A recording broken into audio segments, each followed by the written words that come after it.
Xabi Alonso is one of Europe's most hyped young football managers today, but let me tell you this.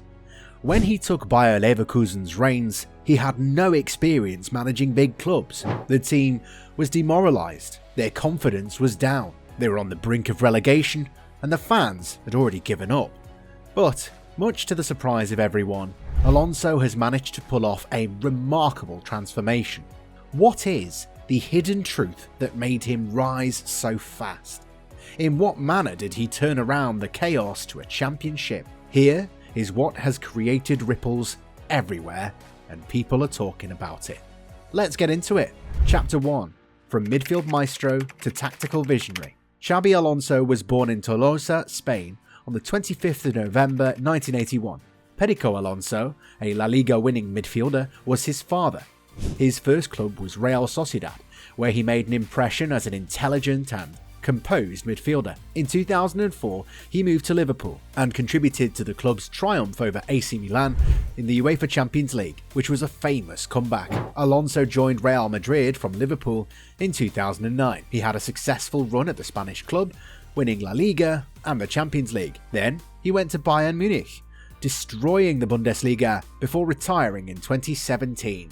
After retiring, Alonso started his coaching career at Real Madrid's youth teams before moving into management and later to Bayer Leverkusen. Chapter 2.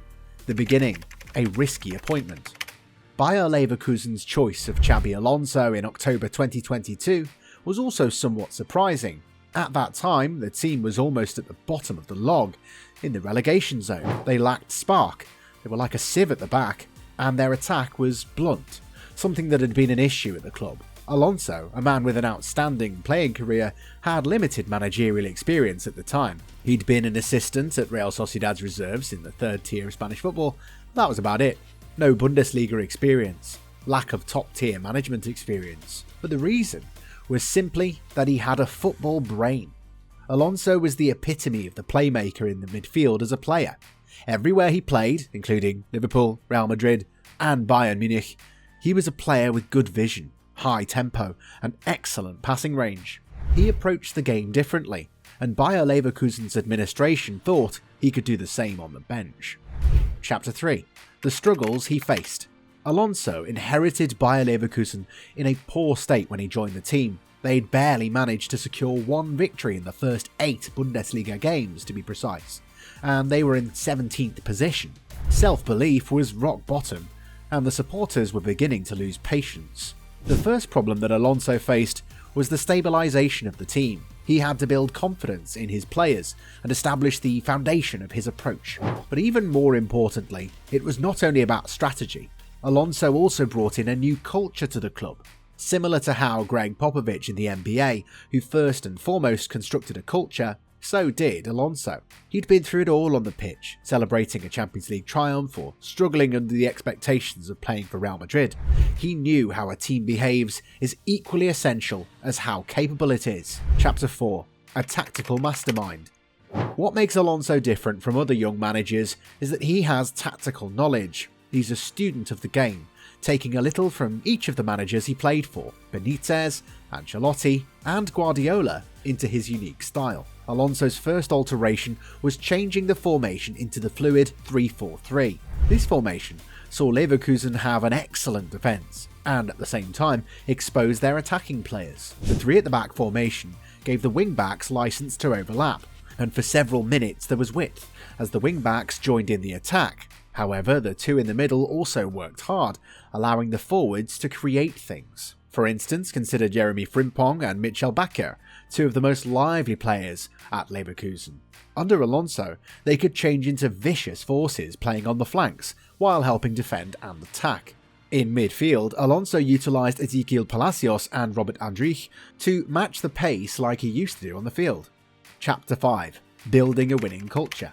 Alonso knew that tactics were not enough to create a winning culture. Accountability and teamwork were the main things he focused on. All the talent, from leading players to fringe members, had roles to play. Alonso's ability to speak to his players personally was key to this aspect. One of the defining moments of Alonso's leadership was after a bad loss, when a team meeting showed the Spaniard in charge. Instead of berating his players, he broke down the game calmly, what went wrong, and how they could do better.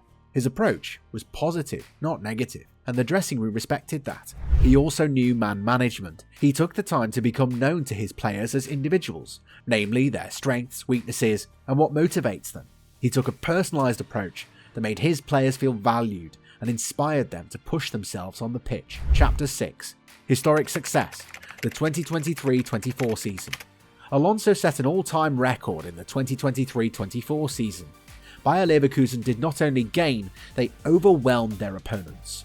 The team had a perfect season in the Bundesliga, winning their first league championship and beating Bayern Munich, who dominated the league for 11 years. This excellent performance was crowned by a 5-0 win over Werder Bremen on matchday 29 when Florian Wirtz netted 3 goals in the second half to win the title. They also won the DFB Super Cup to ensure they had a fantastic year in the German Football League. They lost in the Europa League final, but the match proved that the team had become a force to be reckoned with in Europe.